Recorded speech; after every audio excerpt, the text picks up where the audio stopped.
प्राकृतिक परिघटनाएं, natural phenomena. Chapter number 15 है। आपने चक्रवात, तूफान तथा पवन के बारे में जानकारी प्राप्त की है।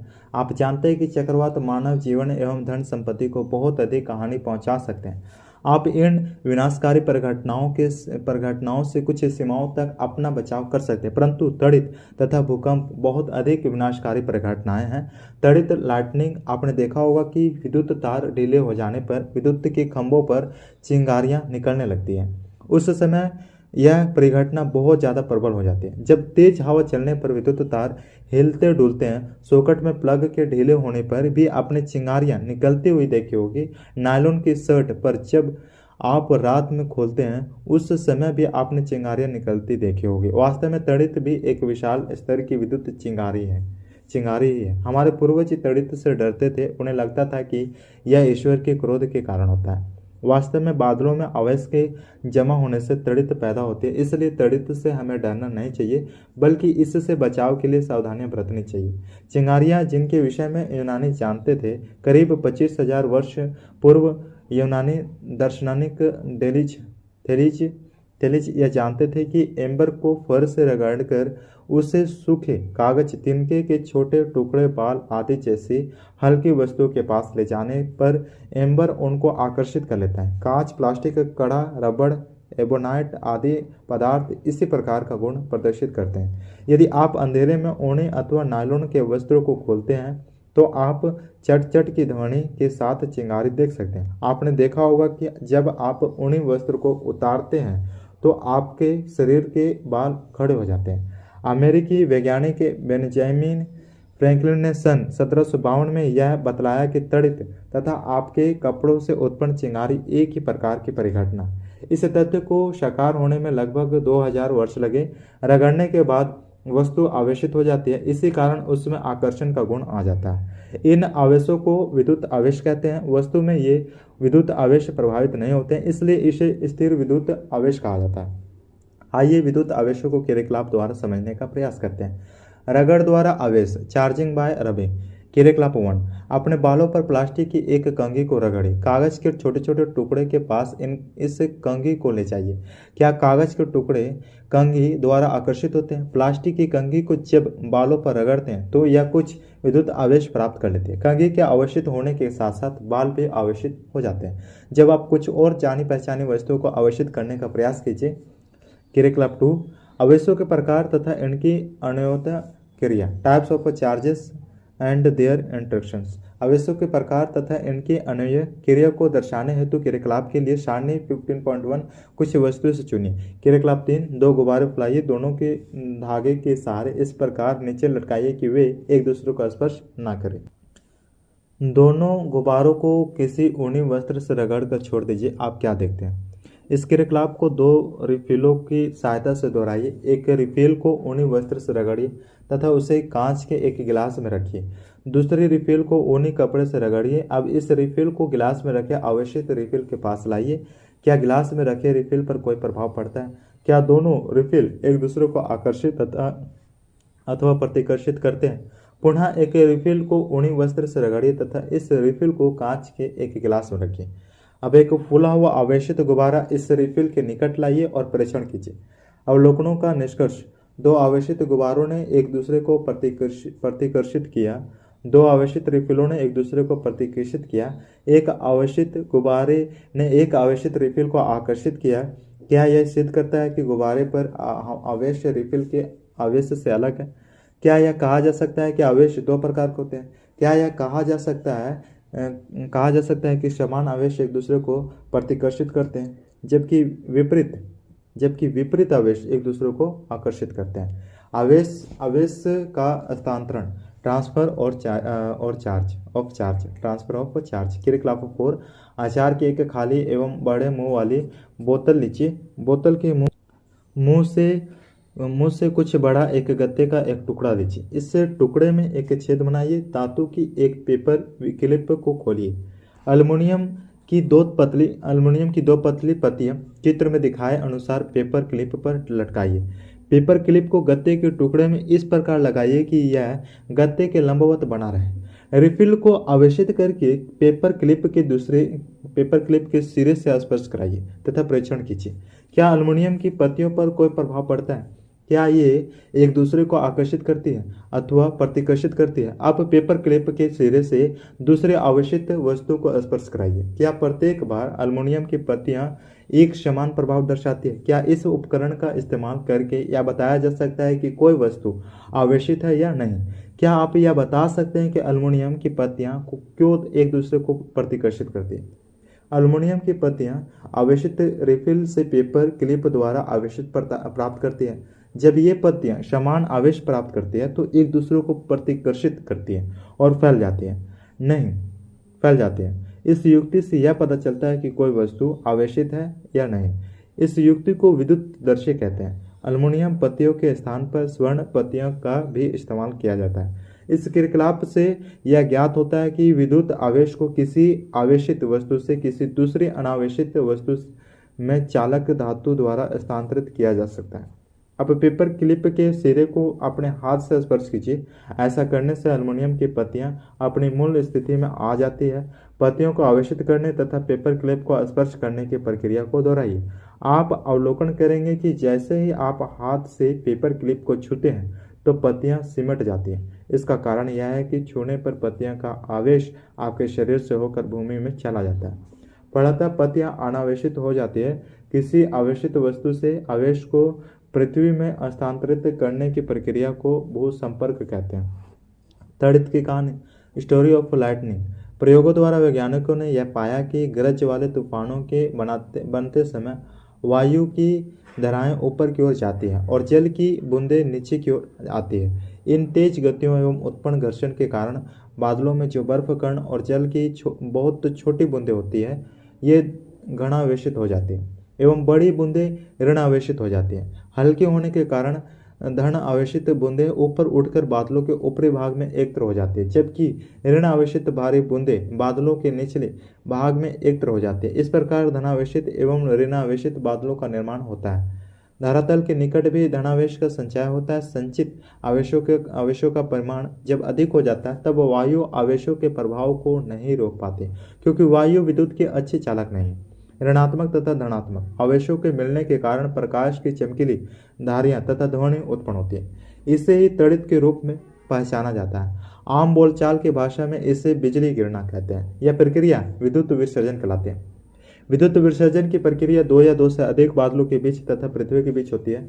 हमारे पूर्वज तड़ित से भयभीत होते थे। अब अधिकांश लोग मूल परिघटना को समझते हैं। इस परिघटना की अधिक जानकारी के लिए वैज्ञानिक कठोर परिश्रम कर रहे हैं। तड़ित के गिरने पर जीवन एवं संपत्ति की बहुत अधिक क्षति होती है, अतः इससे बचाव के लिए उपाय करने की जरूरत है। तड़ित से सुरक्षा, लाइटनिंग सेफ्टी। तड़ित एवं गरज वाले तूफान के समय कोई भी खुला स्थान सुरक्षित नहीं है। गरज सुनने के साथ ही सुरक्षित स्थान पर चले जाना चाहिए। अंतिम गर्जन सुनने के बाद सुरक्षित स्थान से तुरंत बाहर नहीं आना चाहिए, बल्कि कुछ देर इंतजार करना चाहिए। सुरक्षित स्थान का पता लगाना। Finding a safe place. कम ऊंचाई का मकान अथवा भवन सुरक्षित होता है। अगर आप कार, बस अथवा रेलगाड़ी द्वारा यात्रा कर रहे हैं तो वहां की खिड़कियां एवं दरवाजे बंद कर देने पर आप सुरक्षित हैं।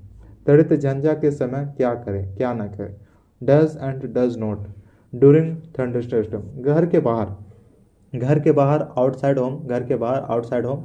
तड़ित झंझा के समय ऊंचे वृक्ष, खुले मैदान, पार्क, ऊंचे स्थान में रहना सुरक्षित नहीं है। मोटरसाइकिल, खुली कार, ट्रैक्टर आदि खुले वाहन तड़ित झंझा के समय सुरक्षित नहीं है। वन में छोटे वृक्ष के नीचे शरण लेना सुरक्षित है। खुले मैदान में वृक्षों से काफी दूरी पर खड़े रहे। भूमि पर न लेटे, भूमि पर सिमट कर इस प्रकार बैठे ताकि आपका हाथ घुटनों पर हो अथवा सिर हाथों के बीच में। घर के भीतर एट होम विद्युत तारों, टेलीफोनों के तारों और पाइप अथवा धातु के छड़ को तड़ित झंझा के समय स्पर्श नहीं करना चाहिए। टेलीफोन से बात नहीं करना चाहिए। बहते जल में नहाना नहीं चाहिए। विद्युत उपकरणों जैसे कंप्यूटर, टेलीविजन के प्लगों को सॉकेट से निकाल देना चाहिए। ट्यूबलाइट एवं विद्युत बल्ब का इस्तेमाल किया जा सकता है, इन्हें भी जानिए। लाइटनिंग तड़ित झारखंड की एक प्रमुख प्राकृतिक परिघटना है जिससे प्रतिवर्ष अनेक व्यक्तियों की मौत होती है। राज्य के 9 जिले इस आपदा से ज़्यादा ग्रसित है, जिनमें जिनमें चतरा, पलामू, कोडरमा, लातेहार, रांची, गिरिडीह मुख्य है। 2015 में लाइटनिंग तड़ित में 54 व्यक्तियों की मौत हुई तथा 76 व्यक्ति घायल हुए। साथ ही 32 जानवरों की भी मौत हुई। श्री कृष्ण लोक प्रशासन संस्थान साइकापा द्वारा लाइटनिंग से संबंधित आपदा से निपटने के लिए विशिष्ट ट्रेनिंग मॉड्यूल तैयार किया गया। झारखंड के प्रदेश समुद्र तल से 600 मीटर की ऊंचाई पर अवस्थित है। यहाँ बहुत अधिक घने वन है। झारखंड राज्य के अधिकतम भागों में भूमि के अंदर खनिज अयस्कों का भंडार है। इन सभी कारणों से झारखंड में तड़ित झंझा का प्रकोप होता रहता है। झारखंड सरकार ने इस प्रकोप से बचने के लिए प्रदेश के सभी विद्यालयों तथा महत्वपूर्ण संस्थानों में तड़ित चालक लगवाए हैं। तड़ित चालक लाइटनिंग कंडक्टर। तड़ित चालक एक ऐसी सुरक्षा युक्ति है जिसका इस्तेमाल करके भवनों को तड़ित के प्रभाव से सुरक्षित रखा जा सकता है। भवन के निर्माण के समय ही उसकी दीवार में धातु की मोटी छड़ स्थापित करती जाती है। धातु की उस छड़ की लंबाई भवन की ऊंचाई से ज्यादा होती है। छड़ का ऊपरी भाग नुकीला एवं त्रिशूल के आकार का होता है। छड़ का निचला भाग धातु की प्लेट से बांधकर भूमि में काफी नीचे गीली जमीन में गाड़ दिया जाता है। धातु की छड़ से विद्युत आवेश जमीन तक सुगमतापूर्वक पहुंच जाता है। भूकंप, अर्थक्वेक, तड़ित झंझा एवं चक्रवात आदि प्राकृतिक परिघटनाएं मानव जीवन तथा धन संपत्ति का अत्यधिक विनाश कर सकते हैं, किंतु कुछ हद तक इन परिघटनाओं की भविष्यवाणी की जा सकती है। मौसम विज्ञान केंद्र चक्रवात एवं तड़ित झंझा के बारे में चेतावनी जारी कर सकता है। इन परिघटनाओं से होने वाली हानि से बचाव के उपायों के लिए सभी के पास समय होता है। भूकंप एक ऐसी प्राकृतिक परिघटना है जिसके बारे में भविष्यवाणी करने की क्षमता अभी तक अन्वेषित नहीं हो पाई है। भूकंप वृत्त पैमाने पर जनजीवन एवं धन संपत्ति को क्षति पहुंचा सकता है। 26 जनवरी 2001 को गुजरात के भुज जिले में बड़ा भूकंप आया था। 18 अक्टूबर 2005 में जम्मू कश्मीर के उत्तरी भाग उरी एवं तगधार शहरों में भी एक बड़ा भूकंप आया था। इन भूकंपों से वृत्त पैमाने पर जान माल की हानि हुई थी। भारत सरकार द्वारा इसे राष्ट्रीय आपदा घोषित किया गया था। भूकंप से बाढ़, भूस्खलन तथा सुनामी आ सकते हैं। 26 दिसंबर 2004 में हिंद महासागर में आए भूकंप के कारण विशाल सुनामी आए थे। भूकंप क्या होता है? What is an earthquake? पृथ्वी के भूपटल का कंपन अर्थात अकस्मात हिलना या झटके लगाना भूकंप कहलाता है। यद्यपि यह बहुत कम समय तक रहता है, पृथ्वी के स्थल मंडल भूपट्टी के अंदर गहराई में उथल पुथल के कारण भूकंप उत्पन्न होता है। यह हर समय सभी जगह आते रहते हैं, किंतु इनका अनुभव नहीं होता है। भूकंप की तीव्रता अधिक होने पर ही इनका अनुभव होता है। अधिक तीव्रता का भूकंप पुलों, भवनों, बांधों तथा लोगों को बहुत अधिक हानि पहुंचाता है। इससे जन, जमीन तथा धन संपत्ति की बहुत हानि होती है। भूकंप का क्या कारण है? What is the cause of an earthquake? हमारे पूर्वज भूकंप आने का सही कारण नहीं जानते थे, किंतु अब जानते हैं कि धरातल के भीतर की सबसे ऊपरी सतह की गहराई में गड़बड़ के कारण भूकंप आता है। पृथ्वी की सतह एक खंड में नहीं रहती बल्कि यह टुकड़ों में विभाजित होती है। प्रत्येक विभाजित टुकड़ों को प्लेट कहा जाता है। ये प्लेटें लगातार गति करती रहती है। इन प्लेटों के आपस में रगड़ या टक्कर के कारण एक प्लेट दूसरी प्लेट के नीचे चली जाती है। इसके परिणाम स्वरूप भूपट्टी में विक्षोभ उत्पन्न होता है।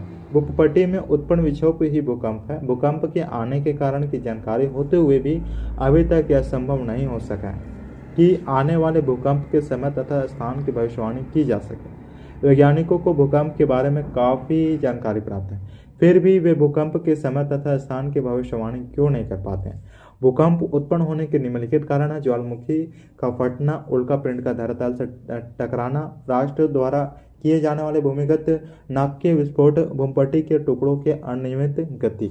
अधिकांश भूकंप पृथ्वी की प्लेटों की अनियमित गति के कारण उत्पन्न होते हैं। जहां प्लेटों की सीमाएं दुर्बल क्षेत्र होती है, वहां भूकंप उत्पन्न होने की संभावना अधिक होती है। इस दुर्बल क्षेत्र को भूकंपीय क्षेत्र या भ्रंश क्षेत्र कहा जाता है। भारत में भूकंप आने की अधिक संभावना वाले क्षेत्र केंद्रीय तथा पश्चिमी हिमालय, कश्मीर, कच्छ, करण, समस्त उत्तर पूर्व राजस्थान तथा गंगा के मैदान। दक्षिण भारत के कुछ भाग भूकंपीय क्षेत्र में आते हैं। रिक्टर पैमाने पर भूकंप की शक्ति के परिमाण को व्यक्त किया जाता है। इस पैमाने का आविष्कार भौतिक शास्त्री चार्ल्स रिक्टर ने 1935 में किया था। यदि रिएक्टर पैमाने पर भूकंप का परिमाण 7 से अधिक हो तो भूकंप विनाशकारी होता है। कश्मीर तथा भुज में आए भूकंपों का परिमाण 7.5 से अधिक था। 26 अप्रैल 2015 में नेपाल में आए भूकंप का रिएक्टर पैमाने का परिमाण 7.8 था। 15 दिसंबर 2015 को झारखंड में आए भूकंप का रिएक्टर पैमाने का परिमाण 4.3 था। 26 अप्रैल 2015 नेपाल के साथ बिहार में भी विनाशकारी भूकंप आया था।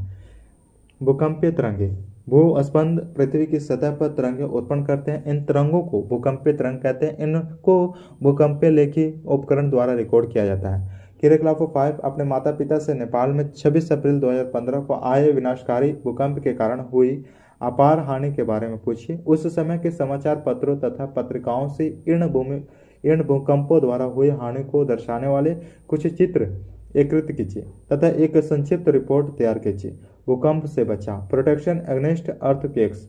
भूकंपी इलाकों में रहने वाले लोगों को भूकंप का सामना करने के लिए सदैव तैयार रहना चाहिए। इन क्षेत्रों में इस प्रकार के भवनों का निर्माण करना चाहिए जो विनाशकारी भूकंपों के झटकों को सह सके। भवनों को डिजाइन सरल हो ताकि वे भूकंप निरापद हो। अनुभवी एवं योग्य आर्किटेक्ट तथा संरचना इंजीनियर से सलाह लेनी चाहिए। घरों का निर्माण लकड़ी अथवा मिट्टी से होना चाहिए। गीजर, दीवार, घड़ी आदि को दीवारों पर सही जगह लटकाना चाहिए। भवन में अग्निशामक यंत्र लगाना चाहिए। अलमारियों को दीवारों के साथ जड़ना चाहिए।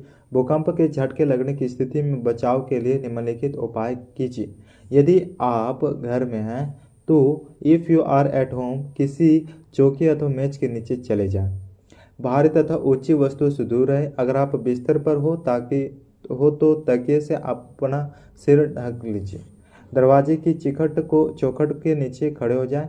यदि आप घर से बाहर हैं तो इफ़ यू आर आउटडोर्स वृक्षों, भवनों तथा विद्युत खंभों से दूर रहें। खुले मैदान में लेट जाएं अथवा बैठ जाएं। अगर आप बस अथवा कार में हो तो बाहर